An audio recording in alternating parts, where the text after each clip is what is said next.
네, 안녕하세요. 트레이딩룸의 카도입니다. 오늘 영상 주제는요. 미국 CPI 지수가 나왔습니다. 미국 CPI 지수가 나왔고 하느는 금리를 인상했어요.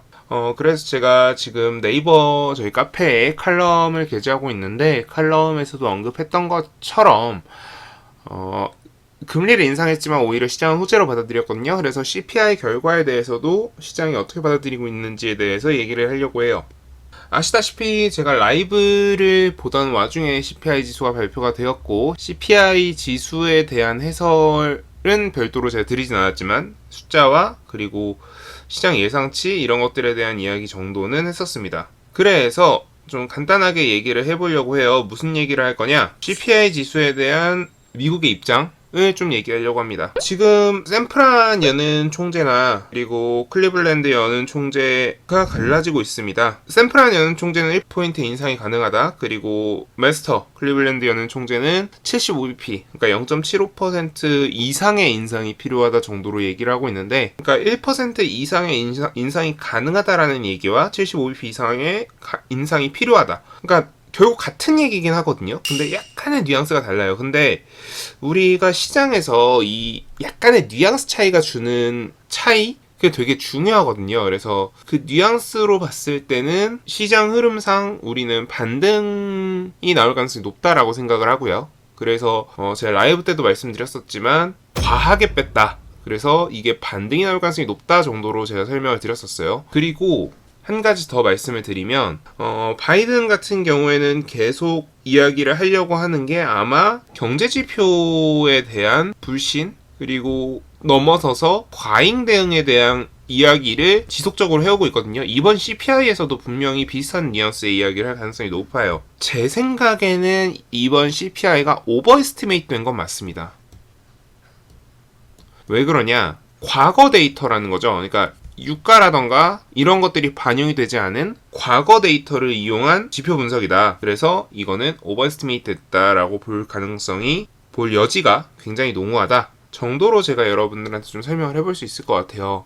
그래서 이럴 때는 당연하게도 미국 대통령인 바이든은 분명히 좀 약간 과한 대응을 할 가능성이 높고요. 그러니까 과한 대응이라는 게 좀 과하게 말을 할 가능성이 높고요. 그리고 여는 총재들, 그러니까 정통적인 경제 관료인 여는 총재들은 1% 인상이 필요하다라는 좀 보수적인 입장을 취할 가능성이 높아요. 그래서 좀 부딪힐 것 같거든요. 제가 봤을 때는. 그래서 아마 미장은 그에 대한 불안감으로 약간의 하락, 하지만 오늘 마이너스 2%였던 거에 대해서는 충분히 반등을 줘서 양전을 할 가능성도 있어 보이지만 마이너스 0.5% 정도가 좀 가능성이 있어 보이네요.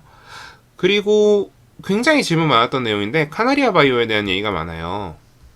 사실 카나리아 바이오 같은 요런 좀 우리가 소위 주가 부양에 관심이 많은 종목들 같은 경우에는 계속 액션을 취할 가능성이 높아요. 자, 이게 무슨 뜻이냐면요, 우리가 공시를 볼 때요 하나만 보면 안 된다는 거예요.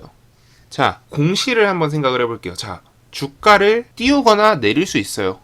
공시라는 거는 시장에 알리는 거거든요. 시장에 우리 회사가 뭘 하고 있습니다. 혹은 우리 회사는 뭘 할 예정입니다. 라는 뉘앙스의 이야기를 풍겨주는 거예요. 자, 공시가 떴어요. 어떤 공시가 떴냐면 유상증자를 땡긴대요. 자, 대규모 유상증자가 예정이 되어 있는데 이 유상증자를 앞당겨요. 그러니까 돈이 충분히 있다는 뜻이죠. 그래서 유상증자를 이렇게 앞당기게 되면 어떤 일이 생기냐, 경영권을 빨리 가져올 수 있고요. 그리고 주식을 빨리 발행할 수 있고요. 이런 장점들이 있어요. 자, 그러면 얘네들 뭐 하겠다는 뜻이에요? 이 주식을 빨리 올리고 싶다는 뜻이고요. 경영권을 빨리 끌고 와서 뭔가 하고 싶다는 뜻이에요.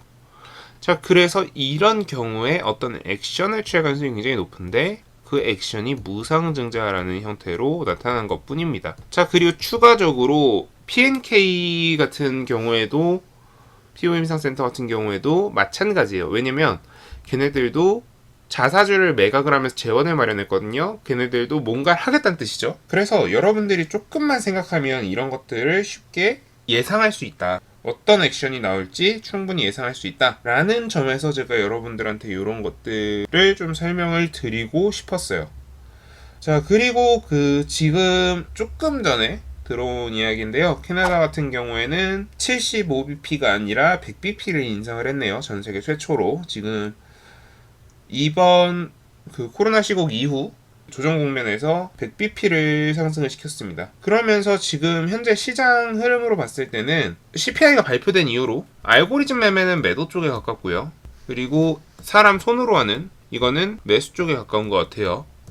이런 걸로 봤을 때는 사람은 지금 계속 사고 있다. 그래서 대부분의 그 개인 세력들 혹은 기관 세력들 중에서도 일부 프랍 트레이더들 같은 경우에는 지금 매수하고 있다. 이런 시그널로 받아들여지고 있는 것 같아서 이게 지금 시장 자체가 그렇게 크게 나쁘지 않은 것 같다 정도로 이해를 하시면 될 것 같습니다. 일단 캐나다 같은 경우에 지금 100bp를 인상을 했는데 이게 미국까지 전염될 것이냐, 요게 좀 중요할 것 같아요. 미국 쪽으로 전염이 안 될 가능성이 높아 보이지만, 그러니까 캐나다 쪽에서 지금 나온 이야기는 물가 안정 의지가 확고하기 때문에 금리 인상을 앞당기기로 했다. 이런 뉘앙스의 발표네요. 이런 뉘앙스의 발표로 봤을 때는, 그리고 심지어 1.5%에서 2.5%로 올린 거라서요. 그러니까 보통 인상폭이 아니긴 해요. 무슨 뜻이냐면 만약에 4.5%에서 5.5%로 올린 거라면 금리에 대한 부담감이 적어요. 근데 요건 좀 크거든요. 그래서 요거에 대한 좀 리스크는 감수해야 될 것 같고요. 그리고 지금 채권 변동성 같은 경우에도 지금 나오고 있는 걸로 봐서는 아마 내일 장을 당연히 여러분들이 끝난 뒤에 보시겠지만 장이 그렇게 크게 나쁠 것 같진 않습니다. 그래서 여러분들의 매매가 분명히 성공적으로 끝났을 거라고 저는 믿고요.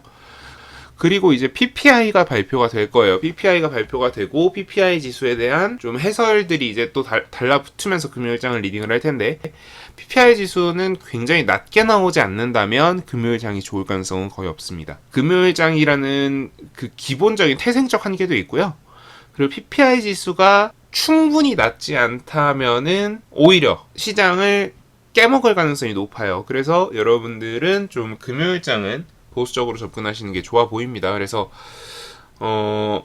여러분들의 매매가 좀 성공적으로 가려면요, 좀 천천히 움직이시는 게 당연히 필요할 것 같다 정도로 설명을 드리면서 오늘 영상은 마무리할 수 있을 것 같습니다. 네, 지금까지 트레이딩룸의 카도였고요. 오늘 영상 도움 되셨다면 구독, 좋아요, 알람 설정 부탁드립니다. 감사합니다.